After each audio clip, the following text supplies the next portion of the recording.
जय हिंद दोस्तों। आशा करते हैं आप सभी कुशल मंगलमय होंगे और आप सभी को आपके अपने यूट्यूब चैनल समर्पण विद्यापीठ में तहे दिल से स्वागत है। जी हाँ दोस्तों, हम लोग अपने चैनल पर सदाबहार श्रृंखला के अंतर्गत विलोम शब्द पढ़ रहे हैं और विलोम शब्द का पार्ट थर्ड हम लोग पढ़ चुके हैं और आज हम लोग पढ़ेंगे पार्ट फोर्थ। कि नहीं लाल टी शर्ट इधर जो आप भी बैठे हैं, आपको भी कॉपी अपना निकाल लीजिए और लिख लीजिएगा। लोग साथ साथ लिखिएगा तो यकीन मानिए कि तुरंत याद हो जाएगा। और आज हम लोग समर्पण विद्यापीठ का जो छठा वीडियो है ASP का कोड लिखते हैं और सदाबहार श्रृंखला के अंतर्गत आज विलोम शब्द का पार्ट फोर्थ पढ़ेंगे। और पार्ट फोर्थ में हम लोग 61 से लेकर 80 तक पढ़ेंगे और पार्ट थर्ड में हम लोग पढ़े थे वहाँ 60 तक पढ़े थे। तो 61 से लेकर 80 के, क्योंकि एक वीडियो में हम लोग को 20 ही पढ़ना है। 20-20 का हम लोग को चल रहा है टारगेट। पर वीडियो 20 विलोम शब्द, 20 मुहावरा, इस सब का जो एक श्रृंखला चल रहा है। और आज जो डेट हो गया 24/3/2023 और हम लोग अल्टरनेट में पढ़ते हैं MWF में और शाम को ये वीडियो पब्लिश होता है 6 बजे से लेकर 8 बजे के बीच में। कभी कल टेक्निकल इशू के कारण थोड़ा सा डिले हो जाता है तो उसमें मैं क्षमा चाहता हूँ। और चलिए हम लोग पढ़ते हैं। तो कॉपी आप लोग लिखना चाह रहे हैं तो अभी लिख ले सकते हैं साथ साथ। कोई मतलब ऐसा नहीं कि जटिल शब्द है इसको थोड़ा सा हमको स्पेशल समय निकालना होगा, ऐसा कोई बड़ी बात नहीं है। साथ साथ पढ़ेंगे, साथ साथ बढ़ेंगे, समझे। तो पहला जो शब्द है, पहला ध्यान दीजिए लाल टी शर्ट। आप केवल बैक बेंच पर बैठते हैं, आप केवल मन ध्यान नहीं देते हैं। ध्यान दीजिए, ध्यान। उद्घाटन का यह समापन होता है। पहला उद्घाटन का समापन होता है। उद्घाटन मतलब किसी नई चीज का होता है, जैसे पुल का जो होते हैं ये लोग मंत्री उत्री करते हैं, उसका उद्घाटन होता है। या अपना एक निजी संस्था भी खोले, जैसे समर्पण विद्यापीठ का भी उद्घाटन हुआ था ना, उसी के तो सही होता है उद्घाटन का समापन। उद्घाटन मतलब शुरुआती करना, समापन मतलब समाप्त कर देना, द एंड कर देना, खत्म कर देना। और सामान्य का विशिष्ट। सामान्य मतलब नॉर्मल और विशिष्ट मतलब विशेष। कभी कभी देखते हैं विशेष अतिथि इनका नाम आता है। सामान्य का मतलब उधर नहीं है, सामान्य मतलब नॉर्मल। और सक्रिय का निष्क्रिय होगा, सक्रिय रहता है हमेशा। सक्रिय गैस, निष्क्रिय गैस, नोबल गैस आप लोग पढ़े होंगे और पढ़े थे। और स्वाधीन का होगा पराधीन। स्वाधीन मतलब अपने अधीन, स्वाधीन मतलब अपने अधीन, अपराधीन मतलब किसी दूसरे के अधीन। और ये सक्षम, सक्षम का होगा असक्षम, सक्षम का असक्षम। सक्षम मतलब इस काम करने के लायक मैं हूँ, इस काम करने के मैं सक्षम नहीं हूँ, मैं एक नहीं कर सकता हूँ क्योंकि मैं असक्षम हूँ, मैं कुछ नहीं कर सकता हूँ क्योंकि मैं असक्षम हूँ, समझे। तो यहाँ पर हो गए 66, 66। और अंश, अंश का कुछ भाग, कुछ बचा हुआ अंश मतलब एक मतलब समझ लीजिए कि कुछ सामान है, सामग्री है, उसमें से कुछ सामग्री किसी को दे दिए और कुछ तो बच कर उसे कहते कि उसमें थोड़ा सा जो अंश बचा हुआ है मुझे दीजिए। तो उसमें से अंश का मतलब बचा हुआ, अपूर्ण मतलब पूरा। और ये जो वसंत, वसंत का विलोम शब्द क्या होगा, तो वसंत का पतझड़ होता है। क्योंकि वसंत में देखिएगा चारों तरफ प्रकृति की जो रहता है, प्रकृति जो अपने आप में खूबसूरती प्रकृति की निखर जाता है। क्योंकि देखिएगा कि उस समय नए नए पुष्प आते हैं और वहाँ पर पत्ते लगते हैं। तो वसंत ऋतु समझ रहे हैं ना, वसंत ऋतु का क्या होगा। पतझड़ में मतलब सब जो ना पत्ते रहते हैं पेड़ से बिखर जाते हैं, टूट जाते हैं। लेकिन वही वसंत ऋतु जब आता है, बसंत आता है, तो उस समय देख रहे हैं गाँव से लेकर शहर तक जितने भी पेड़ पौधे रहते हैं वहाँ के प्रकृति की एक अलग सी मतलब सुंदरता उस समय निखर जाती है, जिसका हम लोग शब्दों में वर्णन नहीं कर सकते हैं। ये सब समझने का अद्भुत का समझदारी का एक खेल है, समझिए। सबको महसूस किया जा सकता है जब बसंत ऋतु हो या बसंत का मौसम हो। तो हम लोग गाँव में जाएं या कहीं अदर जगह जाते हैं जहाँ पर प्रकृति की रमणीय सुंदरता देखने को मिले, तो वहाँ पर इस सब चीज़ों को महसूस किया जा सकता है, फूल, एक एक फूल की जो सुंदरता अद्भुत रहता है, जिसको शब्दों में नहीं वर्णन किया जा सकता कि नहीं। तो बसंत का विलोम शब्द क्या होगा? पतझड़। वही पतझड़ में देखिएगा कि सब पेड़ जो है ना, कि पेड़ से सब पत्ते बिखर जाते हैं। और एक बड़ा सा मतलब एक कहावत भी है, असली पत्ते की पहचान पतझड़ में होते हैं। क्योंकि बसंत ऋतु में तो सारे पेड़ के पत्ते हरे होते हैं, तो उस समय हमको पता नहीं चलता है कि कौन सा पत्ता हरा है, कौन सा पत्ता है, क्योंकि सब रहता है। लेकिन पतझड़ में कुछ पत्ते जो बच जाते हैं वही हरियाली रहते हैं। और इससे मैसेज भी लेने का हम लोग प्रयास करते हैं पतझड़ और बसंत ऋतु में। पतझड़ एक मतलब एक ऐसा जो समय होता है कि मतलब उस समय पेड़ से जितने भी पत्ते होते हैं लगभग गिर जाते हैं।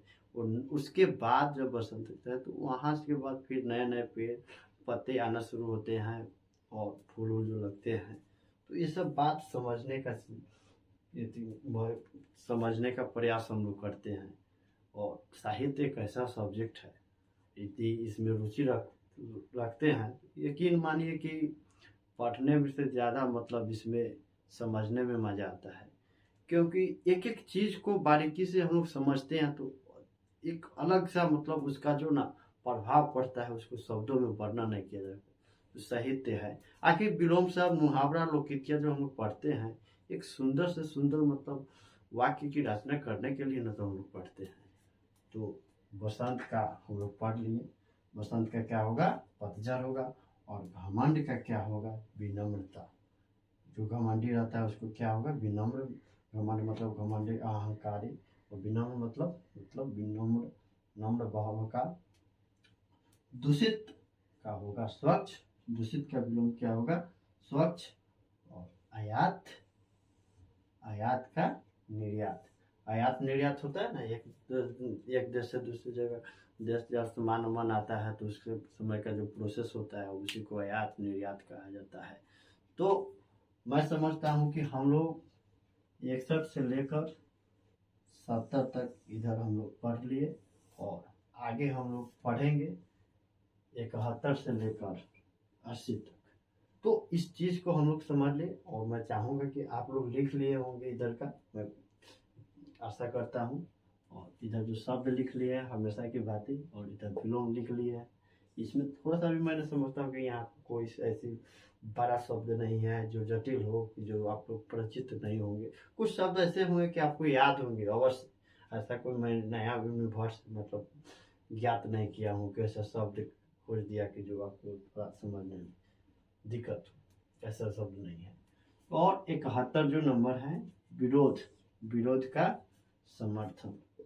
कोई किसी का विरोध करता है तो कोई किसी का समर्थन करता है। ये तो दुनिया का परंपरा है। किसी भी क्षेत्र में आप जाइएगा, वहाँ पर कोई ऐसे कार्य कर रहे हैं तो कुछ लोग किसी भी क्षेत्र में जहाँ आपको जाने का दिल करे उसमें जाइए, वहाँ पर अवश्य मिल जाएंगे। कुछ लोग आपको समर्थक मिलेंगे तो कोई आपको वहाँ पर विरोधी मिलेंगे, तो विरोध करते हैं। तो ये तो दुनिया का दस्तूर है, चलते आ रहा है सदियों से। कोई भी आदमी कितना भी परफेक्ट हो, ऐसा हो ही नहीं सकता कि उनका एक भी आदमी विरोधी हो, ऐसा हो नहीं सकता कि कोई उनका समर्थक हो।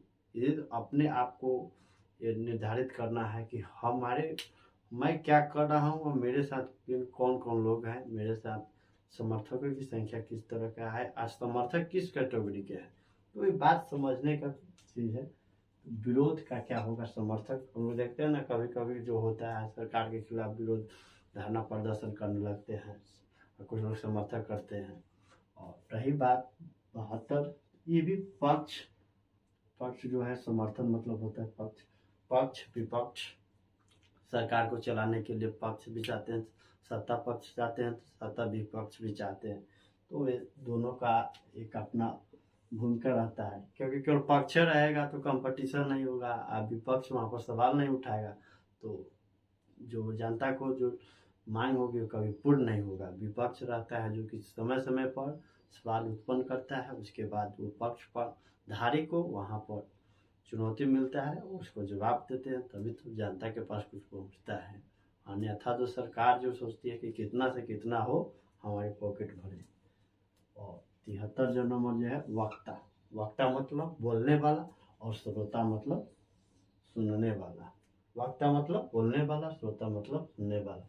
काल्पनिक, काल्पनिक मतलब कल्पना करना। यदि मैं भारत का राष्ट्रपति होता तो, यदि मैं बिहार का मुख्यमंत्री होता तो, ये हम लोग कल्पना कर रहे हैं। होता तो कन्फर्म अभी मैं लोग वर्तमान में नहीं है, हम लोग अभी छात्र हैं। और यथार्थ मतलब रियल, वास्तविक। यथार्थ जैसे हम लोग अभी यथार्थ में हम लोग अभी विद्यार्थी हूँ, मैं यथार्थ विद्यार्थी हूँ। जैसे कि मैं अभी विद्यार्थी हूँ, प्रेजेंटेशन वास्तविकता को दर्शा रहा है। और ये काल्पनिक के कल्पना की दुनिया में चल रहा है। इसको कहते हैं काल्पनिक मतलब ख्याली पुलाव पकाना। मेरे पास फॉर्च्यूनर होगा, ये होगा, वो होगा। काल्पनिक मतलब ख्याली पुलाव पका ले जा रहे हैं कि ना, लाल टी शर्ट ना black T-shirt. Back bencher सब बड़ा मतलब ना, ये लोग का आनंद अलग ही रहता है। ये बात देखिएगा, जब भी बैक बेंचर से आई कांटेक्ट मिलाइएगा, वो लोग से मिल जाता है। वो लोग पता नहीं क्या हमेशा वो प्रेजेंट रहते हैं बैक बेंचर का। और ये जो रहते हैं थर्ड बेंच या फोर्थ बेंच का, देखिए कभी कभी वो लोग आते हैं, कभी कभी नहीं आते। लेकिन बैक बेंचर मैं समझता हूँ कि 80% वो लोग और सभी दिन आते हैं। पता नहीं वो लोग को क्या, लेकिन वो बैक बेंच पर आगे स्पेस भी रहेगा तो नहीं, आगे नहीं बैठेंगे। पता है वो लोग का टेंडेंसी हो गया, आदत हो गया, बैक बेंच पर बैठे बैठे कोई बात नहीं, कहने पर शर्मा गए बैक बेंचर। अरे भाई हम लोग दोस्त हैं साथ ही, कोई बात नहीं। काल्पनिक मतलब यथार्थ। और राग का क्या होगा, विराग। राग का विलोम शब्द विराग होगा। और मोल का अनमोल। मोल मतलब इसका मोल इतना है, इसका मोल इतना है, ये सब एक प्राइस, एक उचित मूल्य। और अनमोल मतलब जिसकी मैं हम लोग आंका नहीं जा सकता है कि कितना मूल्य का है, कितना का है, उसको हम लोग अनमोल कहते हैं। मोल का विलोम शब्द अनमोल।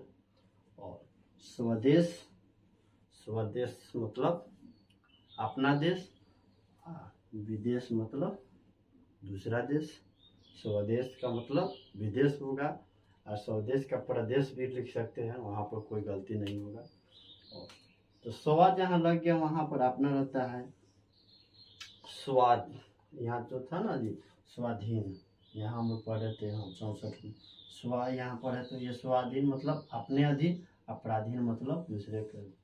ये सब खाली इतना ही का खेल रहता है। और इसका खाली विलोम शब्द, मुहावरा और लोकितिया और जो कहावतें होते हैं, केवल सबको समझ जाते हैं तो उसको याद करने का भी जरा सा भी उसको वक्त नहीं लगता है। क्योंकि समझते हैं ना, केवल अपडेट करना है, कुछ नहीं पढ़ना, अपडेट करना है टाइम टू टाइम कि आखिर शब्दों का अर्थ क्या है और इसका वास्तविक विलोम शब्द क्या होगा, उसको हम लोग को समझ रहे हैं। तो यकीन मानिए किसी भी परीक्षा में प्रश्न आते हैं तो वहाँ पर आपका जो निर्धारित अंक को अवश्य मिलेंगे। वहाँ पर कोई ऐसा संभावना नहीं उत्पन्न होता है कि वहाँ पर मार्क्स कटे, यदि आप समझ जाते हैं तो। और ये जो है 78 नंबर, पानी का हवा होता है। पानी का विलोम शब्द हवा होता है। और पानी का विलोम शब्द आग भी होता है। ये बात समझने का खेल है। कभी यदि रहे पानी का विलोम शब्द दिया हो, ऑप्शनल में रहे आग दिया रहे, और तीन ऐसे ऑप्शन हो, तो वहाँ पर आग को ही टिक मारेंगे। पानी का विलोम शब्द हवा भी होता है और पानी का विलोम शब्द आग भी होता है। ये समझ गए, इसलिए मैंने लिख दिया हूँ, ये दोनों मिलते जुलते शब्द हैं।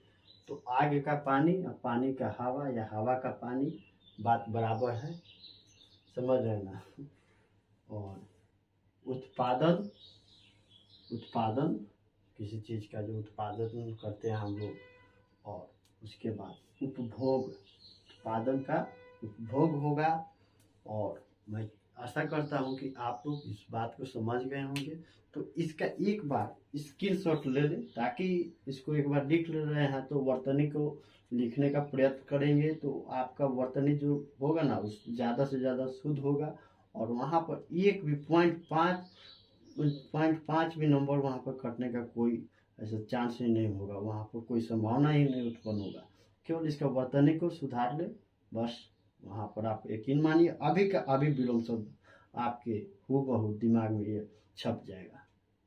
तो मैं आशा करता हूँ कि आप लोग स्क्रीनशॉट ले लिए होंगे। जब समय मिले तो आप लोग एक बार केवल लिख लेना है, तो सारी निगाहों से लिख लेना है, इसको समझ लेना है। और वही बात आज हम लोग 61 से लेकर और 80 तक पढ़ लिए। और यही देखिए, जहाँ से शुरू वहीं पे खत्म। तेरे प्यार की उम्र हो इतनी सनम, यहाँ से शुरू वहीं से खत्म। इस अंदाज में पढ़ना है। एक बार मान लीजिए यहाँ से स्टार्ट किए लिखना, तो एक बार यहाँ पे लिख लिया, फिर यहाँ से एक बार स्टार्ट कीजिए, तो वाइस वर्सा ऐसे कर दीजिए। यहाँ से बस 2 बार तो लिखना है। एक बार जिस रास्ते से गए उसी रास्ते से आ गए, अपना समझिए कि लक्ष्य के पास आ गए, बहुत करीब आ गए। इसमें घबराने की कोई बात नहीं। और एक बात और, हम लोग इस चैनल पर पढ़ते बहुत आराम से पढ़ते, कोई हड़बड़ी नहीं, कोई गड़बड़ी नहीं। हड़बड़ में बहुत से जो होते हैं काम गड़बड़ हो जाते हैं, ये बात मैं कहना चाहूँगा। और मैं एक बार फिर बता दूँ, समर्पण विद्यापीठ पे हम लोग सदाबहार श्रृंखला पढ़ रहे हैं। उसके बाद तुरंत ये सब विलोम शब्द खत्म हो रहे हैं, तुरंत हम लोग परिवाची शब्द का जो श्रृंखला है उसको स्टार्ट करेंगे। और आशा करता हूँ आप लोग के समझ में आएंगे। और यदि फिर भी किसी भी प्रकार का चैनल संबंधित अथवा कंटेंट संबंधित शिकायत हो, तो आप लोग निस्संदेह कमेंट कर सकते हैं, जिससे कि आने वाले वीडियो में सुधारा जाए। और इसी के साथ मैं अपनी वाणी को विराम देता हूँ और मिलते हैं हम लोग अगले वीडियो में। जय हिंद, जय भारत।